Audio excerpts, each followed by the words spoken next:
स्वागत है आपका एक नए क्लास में। आज हम एसी सिस्टम पढ़ चुके हैं, तो आज हम 3 फेज एसी सिस्टम के बारे में पढ़ेंगे। 3 फेज एसी सिस्टम, ठीक है।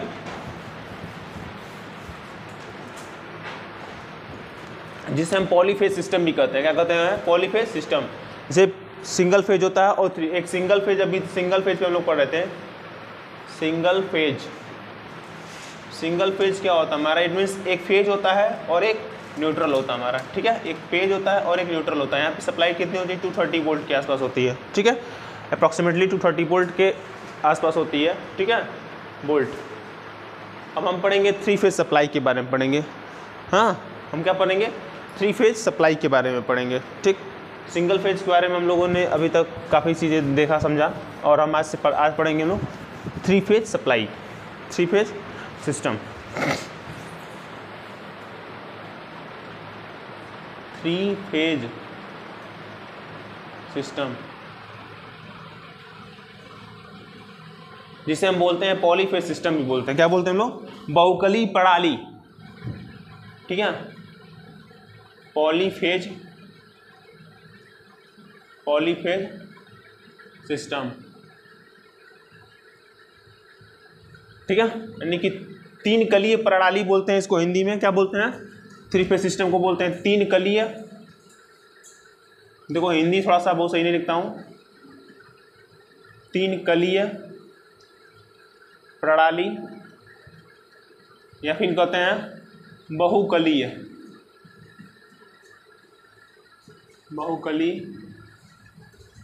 प्रणाली।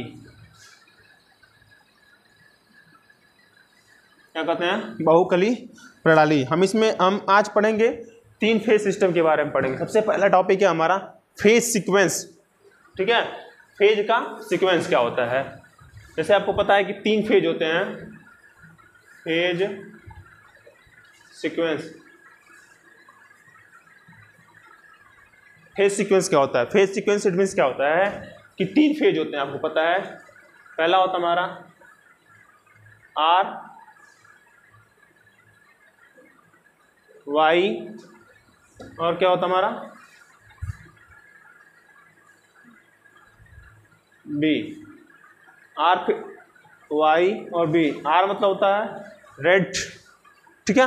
वाई येलो, ब्लू तार को इंगित करते हैं हम लोग बेसिकली, ठीक है। आए बात समझे? तो बेसिकली इसको आर वाई भी कहते हैं, ठीक है। अब फेज सीक्वेंस जो हमारे होते हैं 2 प्रकार के होते हैं। एक होता हमारा पॉजिटिव फेज सीक्वेंस होता है, दूसरा हमारा क्या होता है? निगेटिव फेज सीक्वेंस होता है। फेज सीक्वेंस में भी 2 होते हैं। पहला होता हमारा इसमें ए पॉइंट होता है positive phase sequence.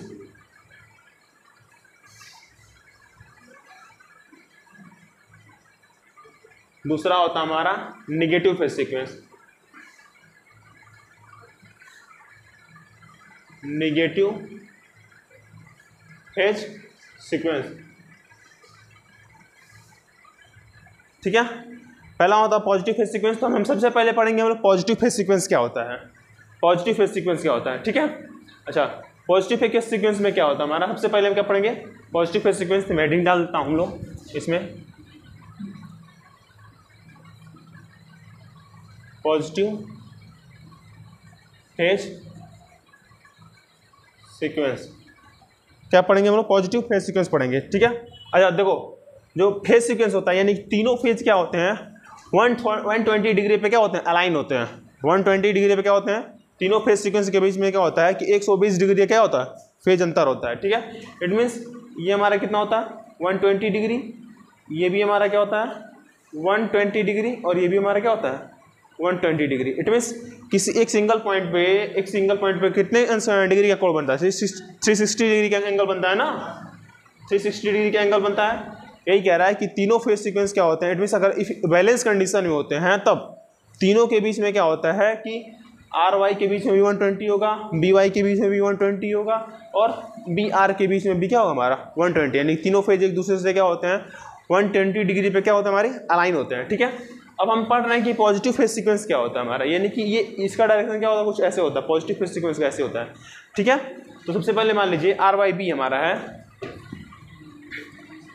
Are Y और बी, आर वाई बी हमारा है, ठीक है, equal to Y B R equal to B R Y, ठीक है, आए बात समझ में, आर वाई बी, ठीक, वाई बी आर, ध्यान से देखो, ध्यान से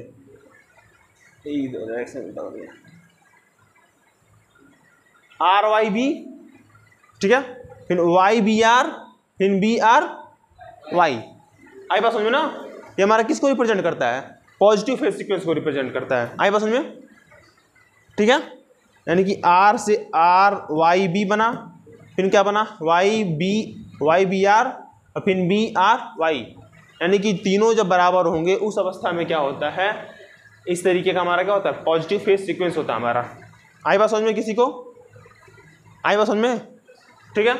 अगला हमारा निगेटिव फेज सीक्वेंस, इसको मिटाता हूं मैं, इसको नोट कर लीजिएगा आप लोग वीडियो देख के, ठीक है, नोट्स प्रॉपर मेंटेन करते रहिए जिससे आपको दिक्कत नहीं होगी।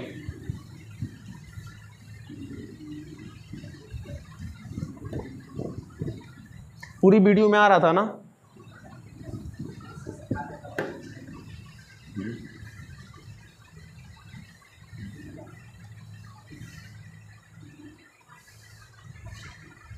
अगला कंडीशन है हमारा निगेटिव फेज सीक्वेंस,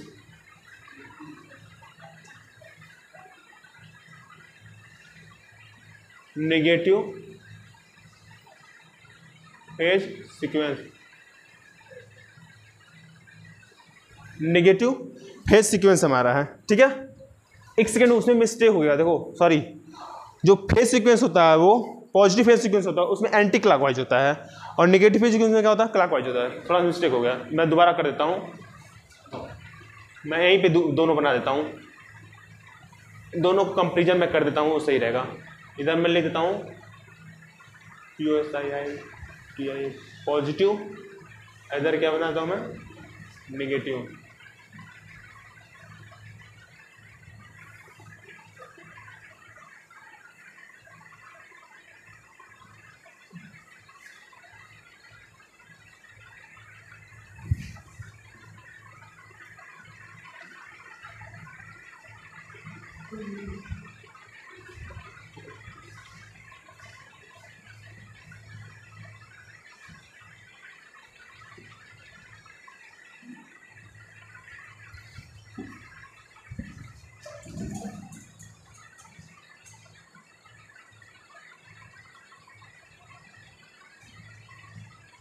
देखिए इसका जो डायरेक्शन होता है हमारा क्या होता है, हमारा एंटी क्लॉकवाइज होता है, ठीक है, याद रखिएगा, एंटी क्लॉकवाइज, इसमें क्या होता है हमारा क्लॉकवाइज,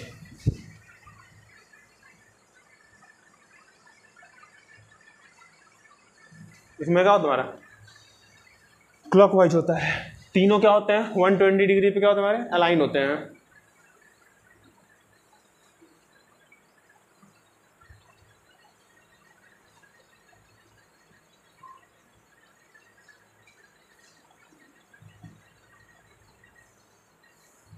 आई बात समझ में। तो इसमें हम सबसे पहले एंटी क्लॉकवाइज में देखें तो आर बी वाई,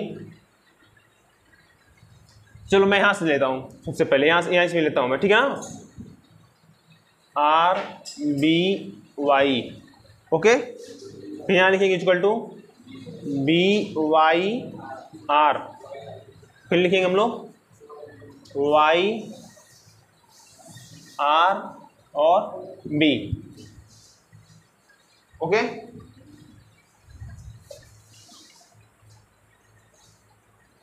ये निगेटिव फेज सीक्वेंस है, इसमें क्या लिखेंगे लोग, क्लॉकवाइज का डायरेक्शन होगा हमारा R Y B equal to Y B R equal to B R Y, okay. ये फेज सीक्वेंस का तीनों का हो गया हमारा, ये हमारा पॉजिटिव फेज सीक्वेंस है और हमारा का नेगेटिव फेज सीक्वेंस है, ओके। अब देखो, अब इनमें बैलेंस रहने कंडीशन में है, अब कह रहा है इसमें पहला पॉइंट इसमें कह रहा है if we interchange any two phase, it means अगर किन्हीं दो फेज को आपस में बदल दिया जाए, क्या कर रहे हैं, अगर दो फेज को बदल जाए तो फिर उस कंडीशन में क्या हमें फेज सीक्वेंस को रिक्वायर्ड होना चाहिए। जैसे मान लो कि मोटर एडजेसेंट, जैसे मान लो कोई मोटर हमारी है, अगर ये क्लॉकवाइज चल रही है, ओके, यहाँ पे RYB है ना, आई बस समझे, RYB है, तो हमें अगर इसके डायरेक्शन को एंटी क्लॉकवाइज करना है, अभी मिट गया ना वो, एंटी क्लॉकवाइज बना ही देता हूँ मैं, रुक जाओ मैं समझाता हूँ आप लोग को। RYB था ना ये, तो एंटी क्लॉकवाइज था, तो RBY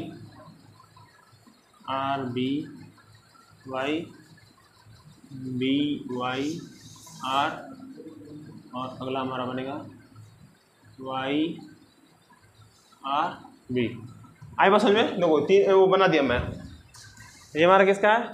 निगेटिव का, ये हमारा किसका है? पॉजिटिव का है। ये हमारा निगेटिव का, ये हमारा किसका है? पॉजिटिव का है हमारा। आई बात समझ में?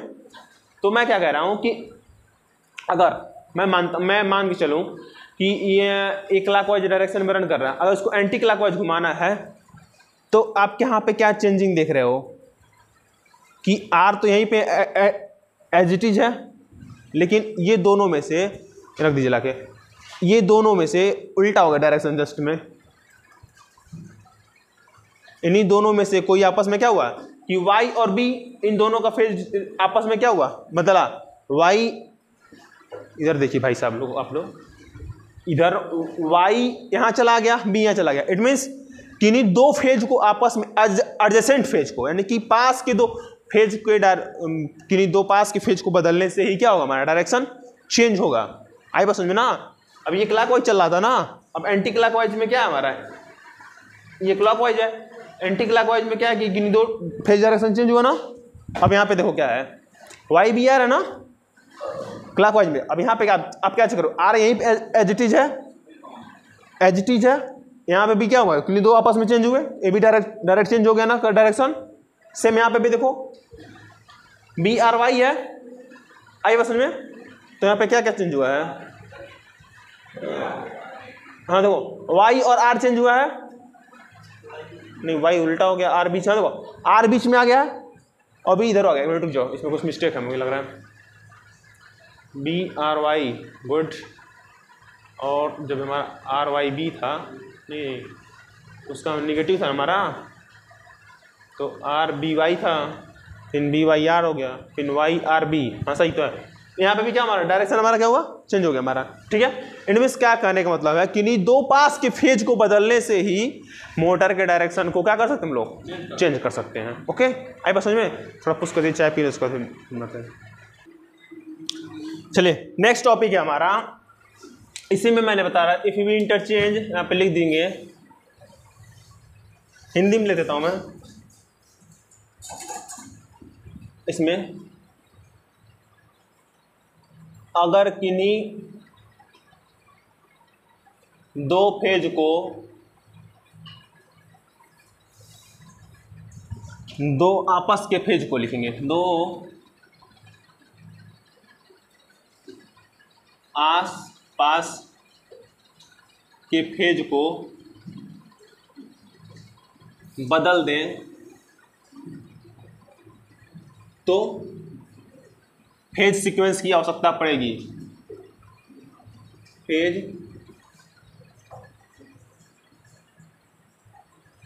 की जरूरत पड़ेगी, ठीक है। आई बात समझ में? इट मीन्स डायरेक्शन हमारा क्या हो जाएगा, हमारा चेंज हो जाएगा। ओके ठीक है। अब अगला हमारा condition for balance condition, sorry condition for balance, heading हमारा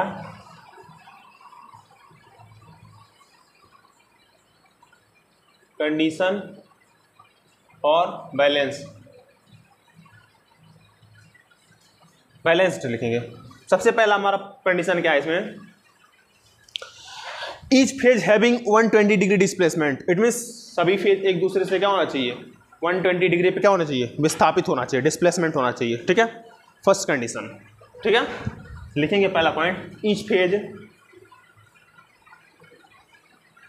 हिंदी में लिख दें, हिंदी में लिखिए। अरे यार इतना, ईच फेज हैविंग, हिंदी में मैं बोल दे रहा हूँ, आप लोग हिंदी में लिख सकते हैं, ठीक है ना। सभी फेज एक दूसरे से 120 अंश पे विस्थापित होना चाहिए, ठीक है। Each phase having 120 degree, each phase having 120 degree displacement,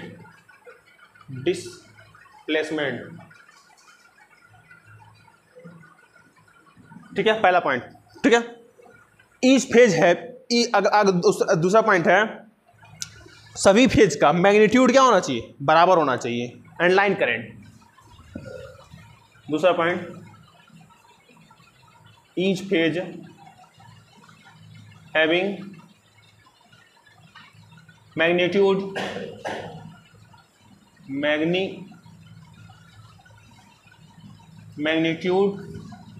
और इक्वल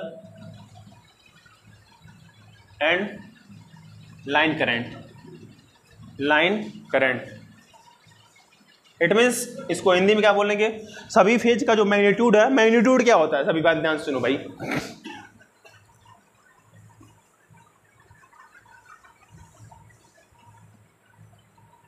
आप क्या देख रहे हैं कि ये तीनों आपस में लगभग जो इनकी दूरी हमारी आपस में बराबर है ना भाई, ये जितना लंबा है ये भी उतना लंबा है, ये भी क्या हमारा उतना ही लंबा है, यानी कि मैग्नीट्यूड इसी को कहते हैं। अब मैं अगला मानो, ये भी हमारा क्या होना चाहिए, बराबर होना चाहिए। लाइन करंट की लाइन धारा वो भी क्या होना चाहिए, बराबर होना चाहिए, ठीक है। अब मान लो अनबैलेंस कंडीशन में क्या होगा, मान लो ये लंबा हो जाएगा, पता चला ये छोट, ये हमारा क्या है, अनबैलेंस कंडीशन को रिप्रेजेंट कर रहा है। ये हमारा किसको रिप्रेजेंट कर रहा है, बैलेंस कंडीशन, बोलिए मत बीच में आप लोग। ये हमारा बैलेंस कंडीशन को रिप्रेजेंट कर रहा है और ये हमारा अनबैलेंस कंडीशन को रिप्रेजेंट कर रहा है।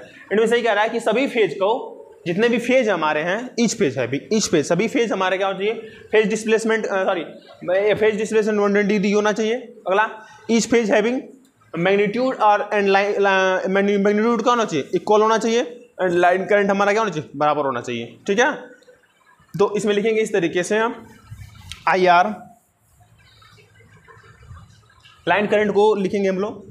अब आई आर का मान लो ये हमारा है, तो इसको हम बोलेंगे आर है ना, ये वाई है और ये हमारा बी है, ठीक है। ये आई आर वाई बी है, हम लिखेंगे हम लोग I R equal to I Y equal to I B, इसे मोड में रख लेंगे हम लोग, equal to I P. I P किसको रिप्रेजेंट कर रहा है, फेज करंट को। किसको रिप्रेजेंट कर रहा है, फेज करंट को रिप्रेजेंट कर रहा है। आई बात समझो ना, ठीक है। अब इसको रिप्रेजेंट कर देते हैं हम लोग आई आर को, तो क्या लिख सकते हैं हम लोग, I R Y equal to I Y B equal to I B R, ठीक है ना। I B R equal to I L, line current. ये फेज करंट हो गया और ये हमारा क्या हो गया, आई एल, मतलब लाइन करंट को रिप्रेजेंट कर रहा है हमारा, ठीक है ना। अब देखो कैसे भाई हो रहा है, आई आर वाई, ठीक, Y B, I Y B और I B R equal to I L, यानी कि हमारा लाइन करंट, फेज कर। अब फेज आई आर, अभी भाई इसमें करंट आई आर फ्लो करेगी, इसमें आई वाई फ्लो करेगी, इसमें कौन सी करंट फ्लो होगी, आई बी करंट फ्लो करेगी। आई बात समझो ना, आई बी करंट फ्लो करेगी। तो मैं आई आर को लिया, मैं आई आर करंट को आई आर वाई, फिर आई वाई बी, ठीक है, आई वाई बी ले लिया हमने, फिर आई बी आर ले लिया, ठीक है। तो हमारा ये क्या, हमारा लाइन करंट हो गया, हमारा क्या होगा, हमारा फेज करंट हो गया हमारा। आई बात समझ में, ये लाइन करंट हो गया और हमारा क्या हो गया भाई, फेज करंट हो गया, ठीक है। इसको तो नोट करिए आप लोग। यानी कि कंडीशन फॉर बैलेंस कंडीशन में मैंने बताया कि जो फेज हैं आपस में सभी क्या होना चाहिए, 120 डिग्री डिस्प्लेसमेंट होना चाहिए। दूसरा पॉइंट, सभी का मैग्नीट्यूड बराबर होना चाहिए, फेज करंट और लाइन करंट आपस में क्या होना चाहिए, इक्वल होना चाहिए, ठीक है। दो चीज़ थी। इसको आप हिंदी में वीडियो देख के आप नोट्स अच्छे से बना सकते हैं, इंग्लिश में तो बाकी नोट्स तो मैं लिख ही रहा हूँ, ओके। स्क्रीनशॉट ले लिए होंगे, अब मैं इतना तो हट ही जा रहा हूँ कि स्क्रीनशॉट लेके आप लोग नोट्स बना सकते हैं। चलिए नेक्स्ट टॉपिक है हमारा, अच्छा एक चीज़ और इसमें है कि अगर बैलेंस कंडीशन में है तो न्यूट्रल, और ये भी सब देख लेते हैं हम लोग थोड़ा सा। ईच हैविंग इक्वल मैग्नीट्यूड और वोल्टेज, यानी कि जो वोल्टेज, ये तो करंट का मैग्नीट्यूड था हमारा समान होता, वोल्टेज का भी क्या होना चाहिए, मैग्नीट्यूड हमारा क्या होना चाहिए, समान होना चाहिए, ठीक है। वो भी हमारा क्या होना चाहिए। तीसरा पॉइंट था हमारा, तीसरा पॉइंट लिखेंगे हम लोग, each having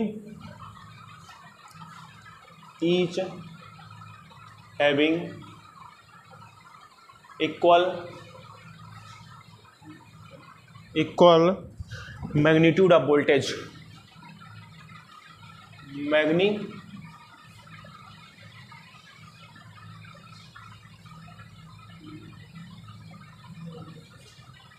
of voltage.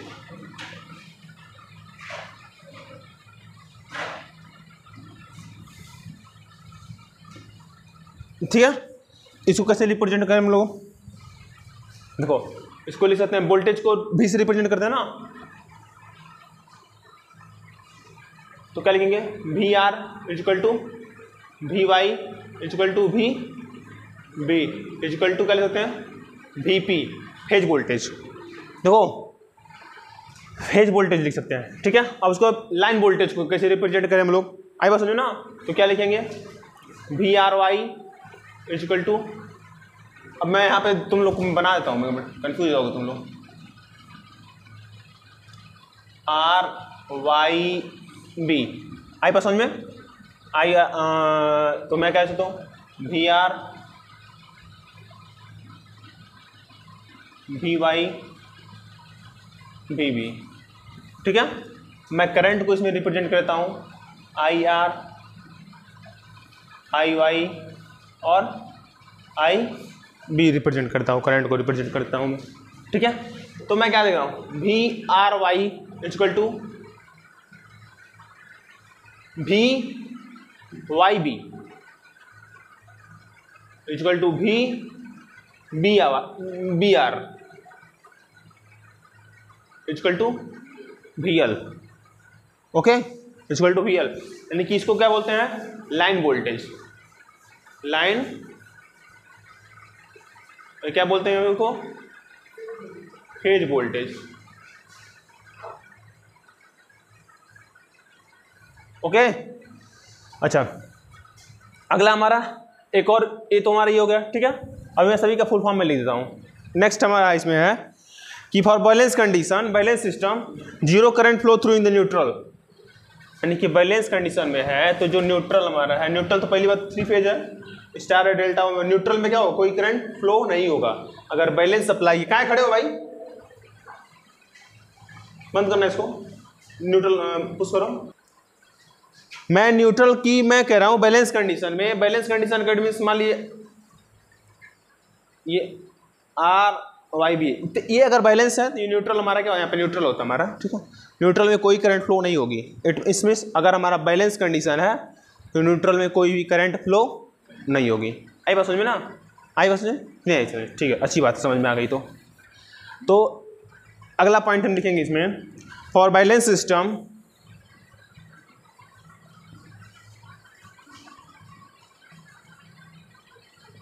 For balance system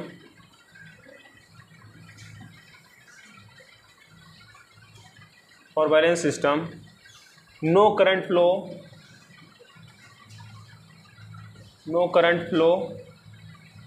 through neutral। It means अगर बैलेंस सिस्टम है तो हमारा कोई भी क्या होगा, हमारा न्यूट्रल के थ्रू कोई भी करंट फ्लो नहीं होगा। आई बात समझ में, यानी कि लिख सकते हैं आई एन इजकल टू क्या लिखेंगे, इजकल टू 0। आई बात समझ में, आई मतलब क्या होता है, करंट होता है, एन मतलब क्या होता है, न्यूट्रल को रिप्रेजेंट कर। अभी मैं सभी का फुल फॉर्म पूरा डिटेल से लिखता हूँ मैं, न्यूट्रल में कोई भी करंट फ्लो नहीं होगी हमारी, ठीक है। अगला हमारा for balance system, zero voltage through the neutral, 5वां पॉइंट भी, यानी कि वोल्टेज भी क्या होगा हमारा, न्यूट्रल होगा। यहाँ पे क्या लिखेंगे, for balance system, for balance system zero voltage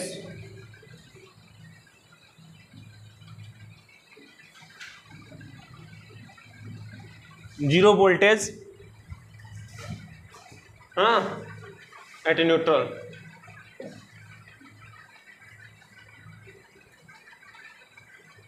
neutral, it means zero power loss.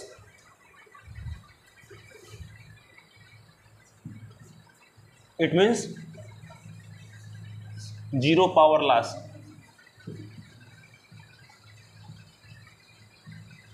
I जब न्यूट्रल के थ्रू कोई वोल्टेज ही नहीं फ्लो करेगी, कोई करंट ही नहीं फ्लो करेगी, वोल्टेज हमारा क्या होगा, लॉस क्या होगा हमारा, जीरो होगा।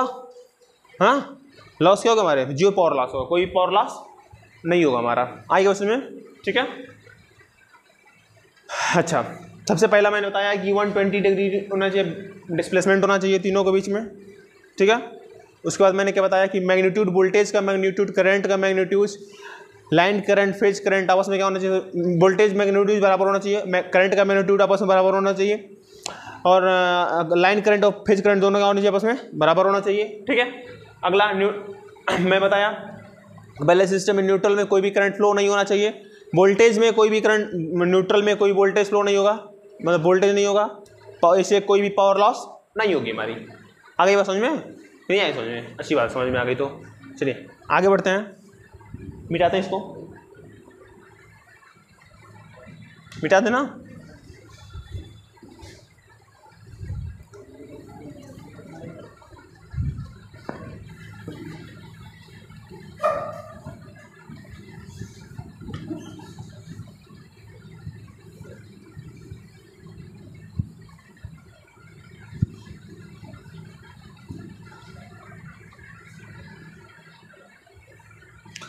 अब देखिए कुछ फुल फॉर्म, जैसे मान लीजिए मैं यहाँ पे लिख देता हूँ,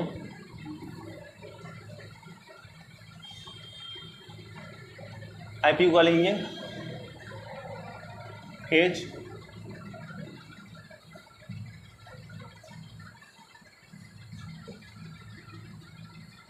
करंट, लाइन करंट,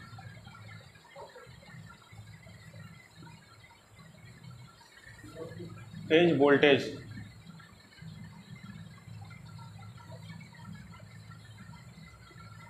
लाइन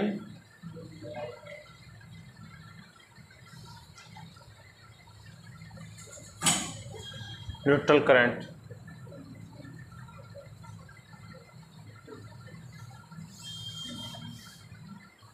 तो कुछ बेसिक टर्मिनोलॉजी फुल फॉर्म की उसे याद होना चाहिए आपको, ठीक है ना।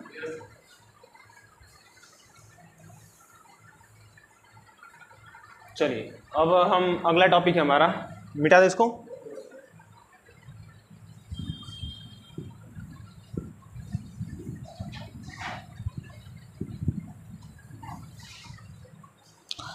अब हम क्या करते हैं, हम इंडिविजुअली रूप से देखते हैं कि मतलब एक लोड देते हैं सब पे, क्या करते हैं हम लोग, लोड देते चले जाते हैं, ठीक है ना। When we work at individual phase, individual phase, when we work at a individual phase, okay.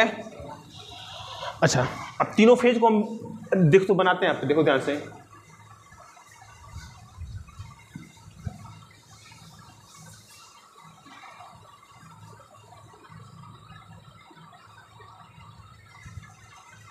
ठीक है।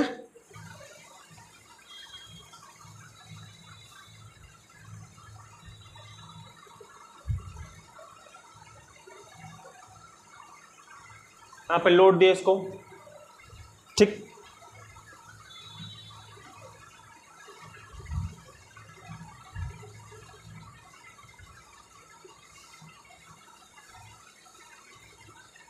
लोड आ रहा है,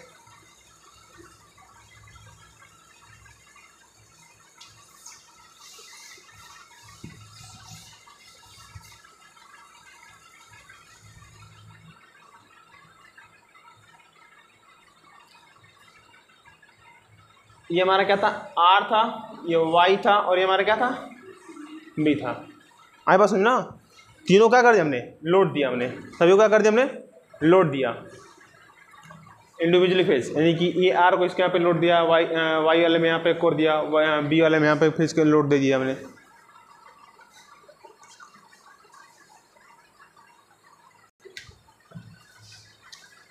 मैं यहाँ पे बता रहा था कि ये आर वाई भी तीनों फेज है, तीनों 120 डिग्री के डिस्प्लेसमेंट पे, न्यूट्रल में कोई करंट फ्लो नहीं कर रही है, वोल्टेज का मैग्नीट्यूड सेम है, करंट का मैग्नीट्यूड सेम है, ठीक है। आई बात समझ में? लाइन करंट फेज करंट आपस में क्या बराबर है, ठीक। अब हमने क्या किया कि लोड दे दिया इस पर, क्या कर दिया, लोड दे दिया। अब देखते हैं क्या होता है। तो हम लिखेंगे यहाँ पे I R I Y I B, I R I Y I B, ठीक है। यहाँ पे लिखेंगे I R N I Y N, neutral की बात मैं कर रहा हूँ, और आई बी एन। ये हमारा किसको रिप्रेजेंट कर रहा है, लाइन करंट को, किसको, लाइन करंट को रिप्रेजेंट कर रहे हैं, ठीक है। अब वोल्टेज के टर्म में देख लेते हैं हम लोग। वोल्टेज में यहाँ पे ये वी आर हो जाएगा, वी वाई हो जाएगा, और वी बी हो जाएगा। क्या लिखेंगे लोग, V R V Y V B, okay. यहाँ पे क्या लिखेंगे लोग, V R Y V Y B और वी बी आर। यहाँ पे क्या है, फेज वोल्टेज, फेज क्या लिखेंगे, फेज वोल्टेज, क्या लिखेंगे, फेज वोल्टेज हो गया, ठीक है। आई बात समझो ना, फेज वोल्टेज हो गया। अच्छा एक चीज़ और यहाँ पे लिख सकते हैं हम लोग, ठीक है, वी आर एन और वी वाई एन और वी बी एन, ये भी लिख सकते हैं हम लोग, ठीक है ना। यहाँ में क्या कहा, फेज वोल्टेज हो गया, ठीक। अच्छा अब एक चीज़ और कि जब तीनों आपस में बराबर होंगे, इट मीन्स फेज वोल्टेज क्या होता है, लाइन करंट दोनों को लेते हैं हम लोग, क्या लिखेंगे वहाँ पे, आई आर वाई, इसमें लिख लेते हैं हम लोग, I R Y is equal to I Y B is equal to I B R is equal to क्या हमारा, ये लाइन करंट हमारा किसको, लाइन करंट को दिखा रहा है, किसको हमारा है, लाइन करंट, ठीक है। अब फेज वोल्टेज के टर्म में देख लेते हैं, क्या लिखेंगे, V R Y is equal to V Y B is equal to V B R. ये हमारा क्या हो गया, फेज वोल्टेज,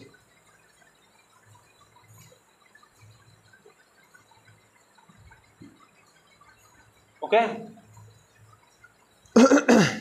ठीक है। फेज वोल्टेज हो गया, ये लाइन करंट को बताया, फेज वोल्टेज।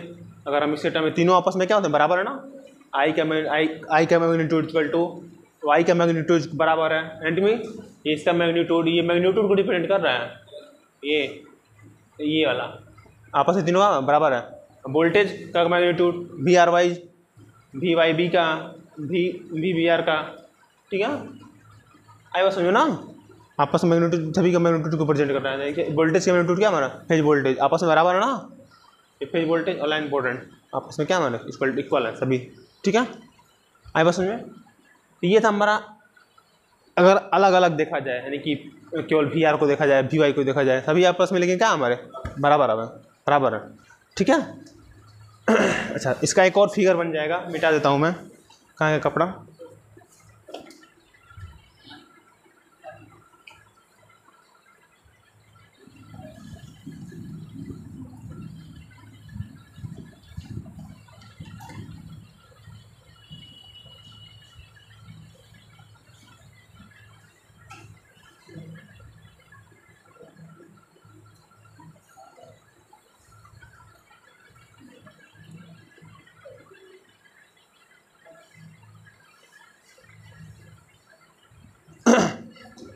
देखो भाई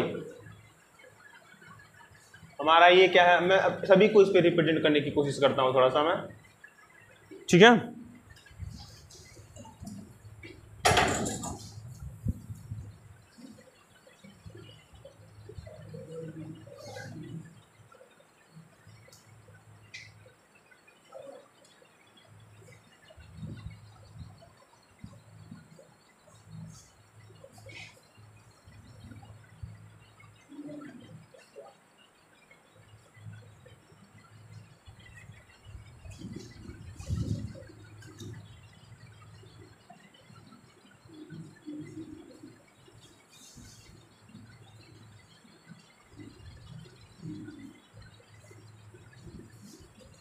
आई आर वाई बी, यहाँ पे क्या लिख सकते हैं हम लोग, वी आर लिख सकते हैं, यहाँ पे कहा वी वाई, ये हमारा क्या होगा, हमारा वी बी होगा। ठीक है, अब बैलेंस कंडीशन में है तो सभी को लोड लगाते हैं, सभी के क्रॉस का हम लोग लगाते हैं, लोड लगा देते हैं। तो सबसे पहले मान लीजिए हम इसके एक भी आर और वाई के क्रॉस लोड लगा लेते हैं। किसके हैं, आर और वाई के। हमारा क्या है, लोड है। लोड कैसा, रेजिस्टिव हमारा, कैसा लोड हमारा, रेजिस्टिव। तो हम क्या लिखेंगे, यहाँ पे क्या लिखेंगे, V R Y, R Y है ना, ओके, आई बस है वी आर वाई। अच्छा, अब इन दोनों के बीच में देख लेते हैं हम लोग,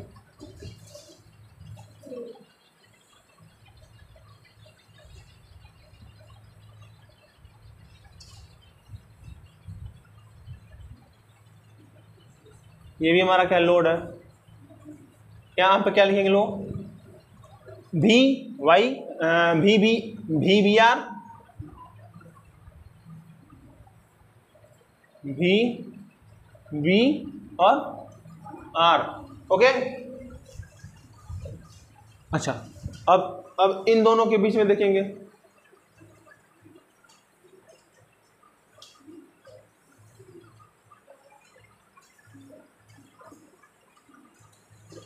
इन लोड हमने लगा दिया, आई बात समझे ना। अब इन दोनों के बीच में कौन सा वोल्टेज है, बोलो क्या होगा, वी बी वाई, हाँ वी वाई बी सही है, वी वाई बी, ओके। आई बात समझ में, इसे नोट कर लीजिएगा अच्छे से।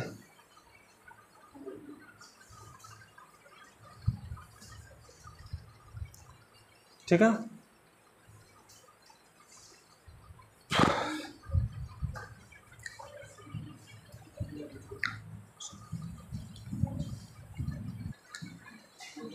ये अब हम स्टार कनेक्शन देखेंगे, स्टार कनेक्शन लोड सोर्स क्या देखेंगे, star connection,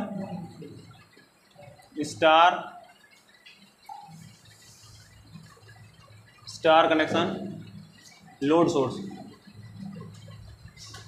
star connection load source में देखेंगे हम लोग। ठीक है, इसमें क्या है हमारा, ध्यान से दीजिए आप लोग। यहाँ पे क्या है कि यहाँ पे स्टार कनेक्शन लोड सोर्स में क्या है,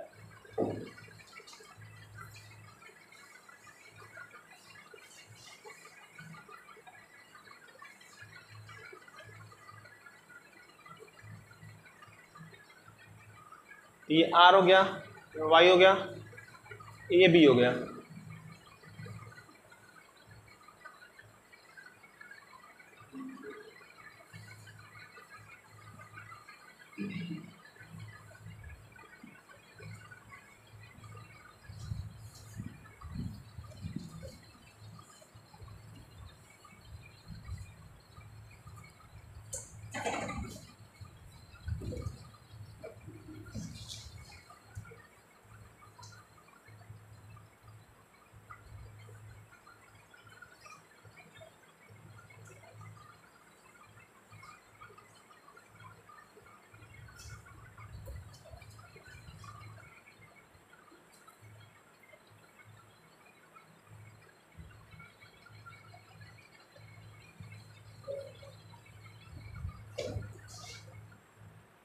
तीनों एक दूसरे से क्या है, 120 डिग्री पे अलाइन है।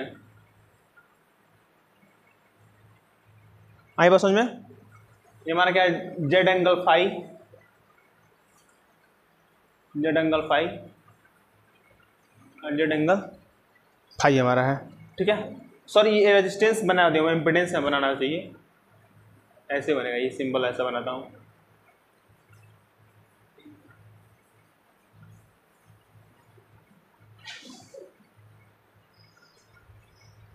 सभी क्या है, जेड एंगल फाई है। ठीक है, अब देखो यहाँ पे क्या वोल्टेज हमारा क्या होगा बताओ, वी आर वाई,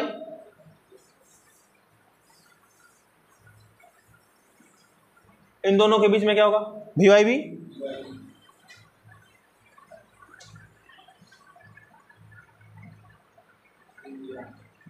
यहाँ पे क्या होगा, वी बी आर।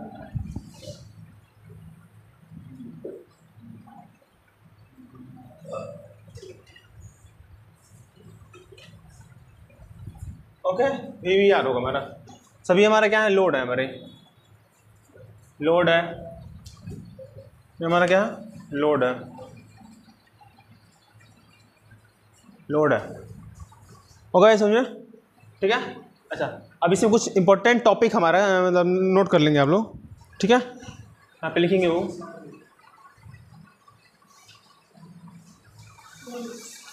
इसे बना लीजिएगा, उसे मिटा देते हैं इसको मैं।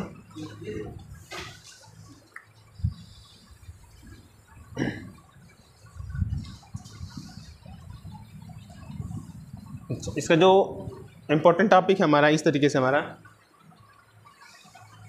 वी आर, वी वाई और वी बी, इसको क्या बोलेंगे हम लोग, फेज वोल्टेज।